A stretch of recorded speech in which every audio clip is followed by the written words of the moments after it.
यार झाली का रे ती वर्गणी सगळी? ऐका ना पोरांनो, सगळा हिशोब झालेला आहे आपला. आता सगळं देऊन आपल्याकडे 30,000 रुपये शिल्लक राहत आहेत.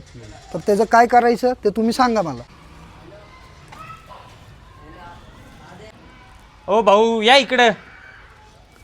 आलो आलो. अरे पोरांनो, काय चाललंय तुमचं? झालं ना सगळं व्यवस्थित?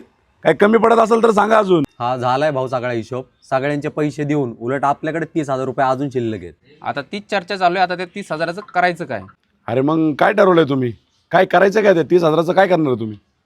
काय नाही भाऊ, पोरं 10 दिवस लय दमल्यात. मला असं वाटत होतं कुठेतरी फिरायला जाऊन येऊ.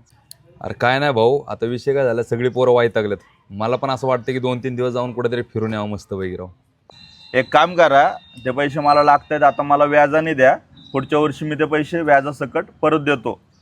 आता या दोघांना वाटतंय कुठेतरी फिरायला जाऊ. आता ह्या दादाला वाटते की ते पैसे त्याला व्याजाने द्यायचे. अजून कुणाचं काय मत आहे का? अजून कुणाला काय वाटतंय का की ह्या पैशांचं काय केलं पाहिजे?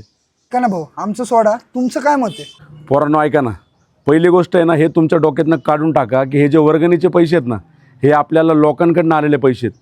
आणि या पैशांवरती आहे ना आपला काहीच अधिकार नाही, लक्षात ठेवा. त्यामुळं आपण स्वतःसाठी काहीच करू शकत नाही. ना फिरायला जाऊ शकतो, ना कुणाला आपण व्याजाने देऊ शकतो.